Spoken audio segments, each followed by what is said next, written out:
అక్రమ ఓట్ల గురించి కాంగ్రెస్ నేతలు ఆరోపిస్తున్నారని, మళ్లీ పోటీ చేసి గెలిచే సత్తా వారికి ఉందా అని కేంద్ర మంత్రి బండి సంజయ్ సవాల్ విసిరారు. కాంగ్రెస్ మళ్లీ అధికారంలోకి వస్తే రాజకీయ సన్యాసం తీసుకుంటారని అన్నారు.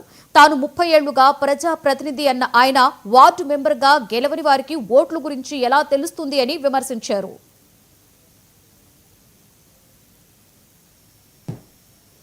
అది సాధ్యమవుతుందా? నేను 5,000, 10,000తో 50,000 లక్షల ఓట్లతో మీరు గెలుస్తున్నాను. నేను 2,20,000 ఓట్లతోని కరీంనగర్ ప్రజలు నాకు బ్రహ్మాండమైన మెజార్టీని అప్పయ్యారు.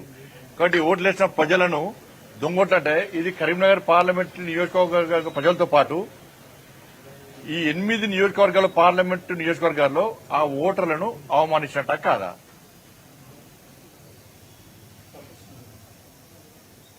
ఒక్కొక్క ఇంట్లో 10 ఓట్లు నేనేమంటున్నా అంటే, సరే రేవంత్ రెడ్డి గారు స్పందించాలి, అసెంబ్లీ రద్దు చేయాలి, ఎన్నికల కమిషన్ లెటర్ రాయింది, రాసి మొత్తం పూర్తిగా ఒక్కొక్క ఇంట్లో డబుల్ ఓట్లుండి అన్ని తీసేయమని చెప్పి లెటర్ అయింది.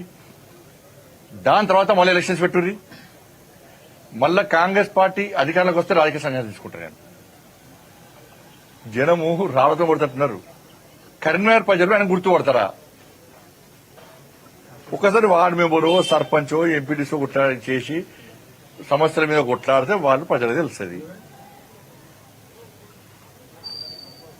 అక్కడ రాహుల్ గాంధీ ఏమో ఓటు తీసేస్తున్నారు అంటారు. ఇప్పుడు కరీంనగర్లో ఒక్కొక్క ఇంట్లో 200 ఓట్లు మైనార్టీలలో ఉన్నాయి. గతంలో సునీల్ రావు కాంప్లైంట్ ఇచ్చారు. ఆ ఓట్లు ఎవరు పడతాయి? దొంగ ఓట్లు పడ్డాలు.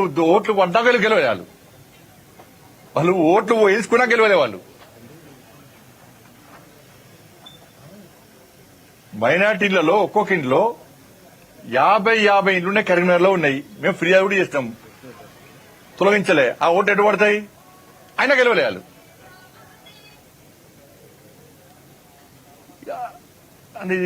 అన్ని ఆయన ఏం మాడుతున్నా ఆయనకు అర్థం తెలియదు. అది సాధ్యమవుతుందా?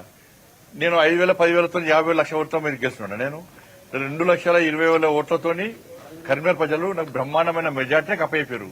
కాబట్టి ఓట్లు వేసిన ప్రజలను దొంగోట్లంటే ఇది కరీంనగర్ పార్లమెంట్ నియోజకవర్గ ప్రజలతో పాటు ఈ 8 నియోజకవర్గాల పార్లమెంటు నియోజకవర్గాల్లో ఆ ఓటర్లను అవమానించినట్ట కాదా?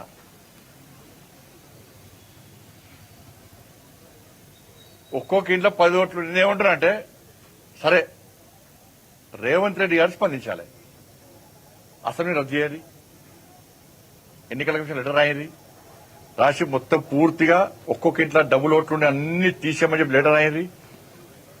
దాని తర్వాత మళ్ళీ ఎలక్షన్స్ పెట్టుర్రి.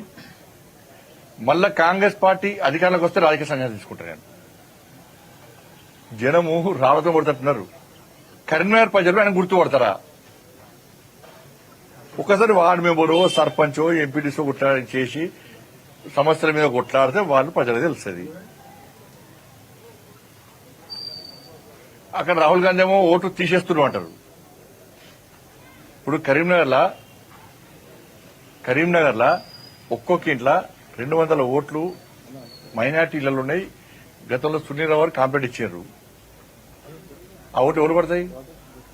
దొంగ ఓట్లు పడ్డాలు. ఓట్లు పడ్డాక గెలవాలి వాళ్ళు ఓట్లు వేసుకున్నా గెలవలే వాళ్ళు. మైనార్టీలలో ఒక్కొక్క ఇంట్లో 50 ఇండ్లున్నాయి. కరీంనగర్లో ఉన్నాయి. మేము ఫిర్యాదు కూడా చేస్తాం,